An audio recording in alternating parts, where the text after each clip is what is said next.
'Tis the season, the most wonderful time of the year. Celebration with friends and family. It's time to pay tribute to this jolly month. So join us as we get into the Christmas spirit. You've heard of Elf on the Shelf, but this is Venom on the Shelf.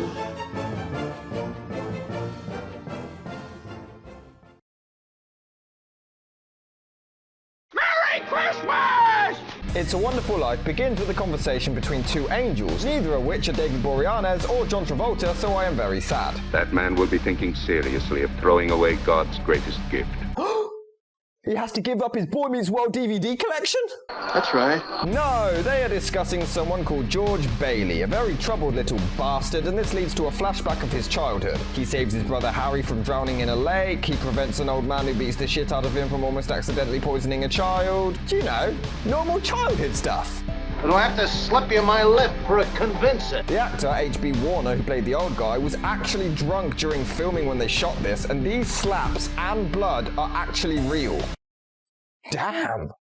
Why do they need gin? Thankfully, he hugged and comforted the child afterwards, so that makes it okay. Well, shut up! Cut it out! He then grows up to become James Stewart, who then meets back up with his childhood crush Mary, played by Donna Reed in her first motion picture role, and they quickly get together. No idea what the hell this dude is doing in front of the camera, but the important thing is they quickly get together. Did you know there's a swimming pool under this floor?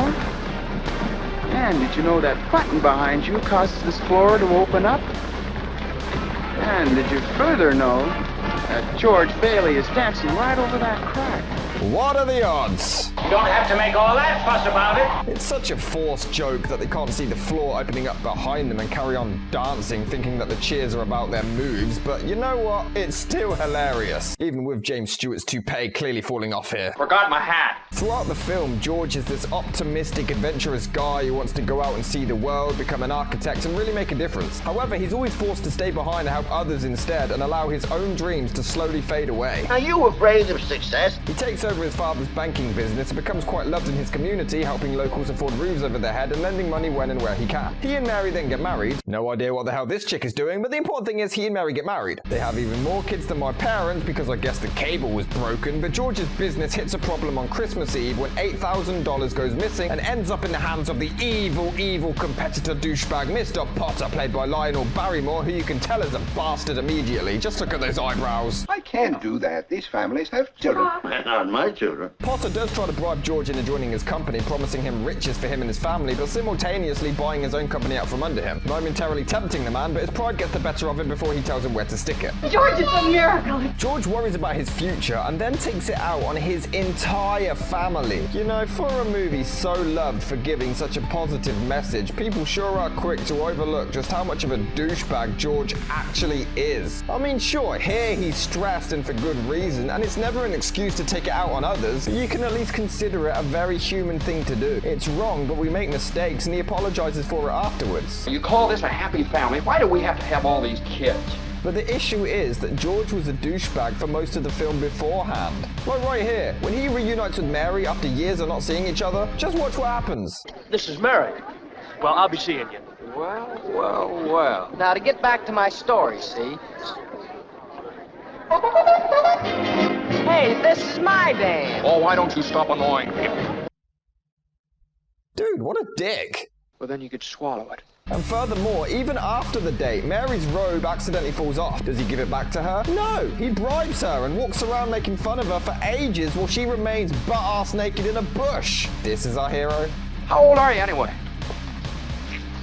18. 18? Too young or too old? Oh, no. Just right, your age fits you. It won't get me thrown in jail, at least. We better keep our eye on this guy. He's bets. At least in A Christmas Carol, Scrooge was consistent. He was a douchebag, but he was portrayed as a douchebag. Here, George is supposed to be this brilliant, almighty hero, but he's actually a cockface. Or do I exaggerate? He even checks to see if she's under the robe when it falls to the ground. So he's a douchebag and a moron. Quite the combination. I'm going to tell your mother on you. Anyway, he begs for financial help from Mr. Potter, who gives him a taste of karma and refuses. Rightfully so. Douche. Yes. He also informs the police of George's antics and apparent illegal embezzling before he runs off. Our hero then heads to a bar for a few drinks, which he somehow can afford. How? You tell me. Before getting into a punch-up leading to a suicide attempt. However, an angel called Clarence, played by Henry Travers, then dives into the lake first, leading to George saving him, which in turn means the angel did that to save George, but George saving him. Well played, movie. Well played.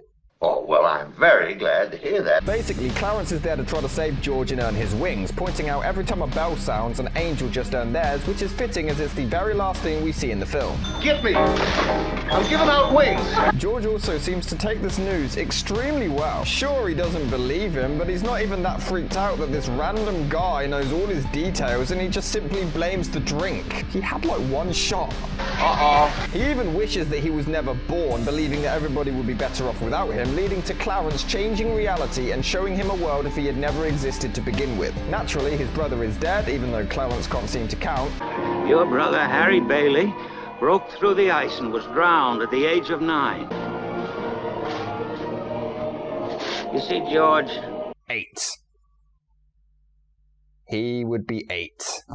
Oh, shut up, will you? His mum doesn't recognize him. Mary is forever alone as an old maid, but I guess when Clarence said old maid, he meant the same age, clearly still attractive, but she just put glasses on. You look wonderful. He soon realizes his life's worth and begs to return to reality, where he finally embraces his existence and takes responsibility for his actions. He returns home knowing that he's going to be arrested, not giving a damn, finds his kids alone because Mary has abandoned them to go out because nothing screams happy holidays like neglectful parenting. Merry Christmas! And that goes for you, too. Before he can get carted away to prison for his deeds, the neighborhood have all rallied up enough money to actually save the day. I always wondered, what would have actually happened if they didn't make up enough money to pay the debt? Oh yeah, $7,900. Sorry, George, it's not enough. To the slammer you go. This is what I wished for. It also seems like Potter gets to keep the $8,000. Yeah, Eyebrows McGee here is the douche who ends up with the money, and he gets away with it. This caused controversy for the message it was delivering, but it was so daring for its time, and I like the realism. The fact that, yeah, sometimes the bad guy does get away with it. That's a lie. Despite the initial douchiness of George, he does help get people back on their feet, and you really do sympathize with the character. Right before he yells at his family, he has a truly gut-wrenching moment with his son. He cries real tears in the bar scene, and the acting from James Stewart is incredible. He really is the highlight of the film for me. It's so memorable and relatable. I'm not a praying man, but if you're up there... Despite being an atheist, I've done this in the past, and it's really touching and relatable to me, backed up by Stewart's outstanding talent. Comes in pretty handy down here, bub. Donna Reed as Mary gives forth a tremendous performance also, and after everything they both go through, the ending is really uplifting, inspiring, and welcoming. It's such a nice feeling to see them finally get their happiness. I guess you could say she just broke a new record. What does that get us? The love story, although rushed at the beginning, is quite well paced and builds gradually. They have their rocky patches, but this scene, for instance, they're both listening on the phone and therefore really close. As the guy in the receiver spews exposition, they have this awkward moment which lasts quite a while, but it doesn't outlive its welcome. And it's leading up to a kiss, and it's just done really well. It was shot in one take, and it's one of my favorite sequences in the entire movie. I think you're a great guy. Henry Travers as Clarence is easily the co-star as well as Mr. Potter. He is hilarious. He doesn't have much screen time, but the goddamn angel doesn't even hide the fact that he is an angel and openly confesses it in public. I jumped in the river to save you so I could get my wings. I didn't have time to get some stylish underwear. Wife gave me this on my last birthday. I passed away in it. How old are you anyway, Clarence? 293. But it does still have some poor delivery. I said some. He's not a fairy. You can't say that about my father. Some writing. I said some. What boat are you sailing on? Well, I'm working across on a cattle boat. A cattle boat? Okay, I like cows. That's stupid. It's against the law to commit suicide around here. What? It's against the law to commit suicide around here. Just let that line sink in. Just think about it before you realize how fucking dumb it is. It's against the law to commit suicide around here. So, if you commit suicide and, kill yourself, you're going to get arrested and thrown in jail. The answer's no, no! And some really bizarre and strange moments. I said some. Like here, George is doing the absolute worst dance moves ever known to man, but look at his face. He is so confident, like he just invented the fucking moonwalk or something. Either I'm off my nut or he is. Here, George runs off and this other cop just molests these branches instead of going after him. Do your job, you asshole. He just stands there. He did! The movie uses the exact same swipe transition throughout, which for its time isn't that big an issue, but the problem arises when it's just randomly and poorly timed. It's just so out of place. Okay, just forget about the whole thing. The editing suffers here as well. Just watch this cut. Good morning, Mr. Potter. What's the news? What was that? They couldn't have redone the whole take again? Or just cut to a close-up of one of the actors instead, as opposed to cutting to the exact same shot again? After that, who cares? Is this dude barking Miss Trunchbull's brother? Also, check this out. Watch him, Bert. Ernie! That's right, their names are Bert and Ernie. This predated Sesame Street, but Jim Henson, the creator, claimed it was unintentional. He stated he was a fan of the film, but the movie legitimately never entered his mind when he was naming the characters, and it was purely coincidental. That's like Dido saying that she named her son Stan and her most successful song of all time never entered her... Wait, that actually happened. I'm not sure of anything anymore. Regardless, it has some really emotional moments, and you can't help but get invested in the story and really feel for George. Harry Bailey went to war. He got the Congressional Medal of Honor. He saved the lives of every man on that transport. Every man on that transport died. Harry wasn't there to save them because you weren't there to save Harry. It's a terrific message that not only are you more important than you think, not only that you can touch so many people's lives without ever realizing it, not only that you should learn to appreciate your life more as it could be a lot worse, but the fact that when you're depressed or even suicidal, there is always a solution. There's always a way around the issue, which George finds, and that's what makes the film so clever and well made. Thanks. It's a Christmas classic and a definite must-see. Despite this awful grammar from the angel of all people, and this guy saying stop after each sentence when reading a letter. Mr. Gower cabled you need cash. Stop. Who does that? What's the matter with you? The movie was based on a short story written by Philip Van Dorenstern in November of 1939. He failed to get it published before turning it into a Christmas card in December 1943 and sending it out to family and friends. That's right, this is the only movie to date that originated from a greeting card. I wouldn't put that on the poster though. I want a big one! It was brought to the attention of an RKO producer who then passed it on to the agent of Cary Grant, a man who almost landed the role of George Bailey himself, and in April 1944, RKO Pictures purchased the rights for $10,000. The studio created scripts that they weren't too happy with, and the project was shelved as Grant went on to make The Bishop's Wife, another Christmas flick instead. It's no skin off my nose. Director Frank Capra read the short story and immediately thought that it could be done and bought the rights for his own company Liberty Films, even purchasing 3 of the rejected scripts as well. Howard Hughes was another director who showed interest but lost out on the project.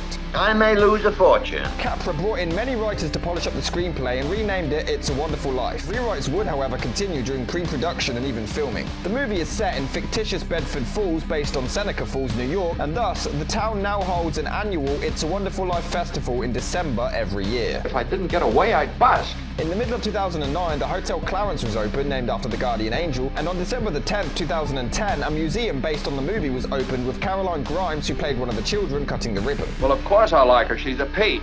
Originally, it was claimed that James Stewart was the only choice to play the role of George Bailey, but it's been heavily disputed ever since. Other than the aforementioned Cary Grant, Henry Fonda was also considered. Stewart had to be convinced, though, by co-star Lionel Barrymore to take the part, as James feared he wouldn't be able to go ahead with it so soon after World War II. I just came in to get warm. The role of Mary was offered to Jean Arthur, who had to turn it down and star in the Broadway play Born Yesterday, and Olivia de Havilland, Martha Scott, Lorraine Day, Anne Dvorak and Ginger Roberts were also considered before casting Donna Reed. Yes. The role of Evil Eyebrows Man Potter was considered for Edward Arnold, Charles Bickford, Edgar Buchanan, Lewis Cowhern, Victor Jory, Raymond Massey, Vincent Price and Thomas Mitchell before Lionel Barrymore won the part due to playing Ebenezer Scrooge in many radio dramas of A Christmas Carol, a story very often this movie is compared to for similarities. I don't see a thing. Living proof that two movies can be very similar but add their own twist to it, making it not a rip-off. You know, unlike how Click didn't do that and it was just a lazy cash grab rip-off piece of shit. We've got to find that money. The famous famous swimming pool that our heroes fall in is actually still operational to this day and is located in Beverly Hills High School. You're crazy, that's what I think. You're screwy. There were many disputes during production of the film. After music was composed for certain sequences, Capra decided to have them with no score, enraging Dmitry Tiomkin, who felt like his work was a mere suggestion and nothing else. Capra also got into altercations with cinematographer Victor Milner, leading to him being replaced, and furthermore, writers Francis Goodrich and Albert Hackett were infuriated when Capra had rewritten the entire script. They were so angry they called the finished project horrid and refused to watch it when it was released. So how do they know it's horrid?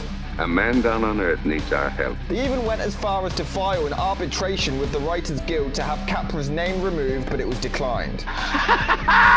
More controversy followed in 1986 when Capra wanted the film to be colorized. He put his money forth in exchange for creative control and part ownership, but due to the film going through further copyright controversy over the years, Colorization Inc. realized the picture was now public domain and they didn't actually need Capra. This caused an uproar amongst filmmakers and their supports, as it seemed they no longer had control over their own projects. Fortunately, in 1993, the copyright issue was resolved without further incident. Where's that money, you silly, stupid old fool? It did win a Technical Achievement Award for being the first movie ever to create a new method of making fake snow. Before this film, it was cornflakes painted white that was always used. However, it would prove to be far too noisy with the actors stepping on them, and the audio would always have to be dubbed. This film used water, soap flakes, foamite, and sugar. It was then pumped at high pressure through a wind machine, and 6,000 gallons of the stuff was created. I want to do something big and something important. It's a Wonderful Life is a classic, and it always will be.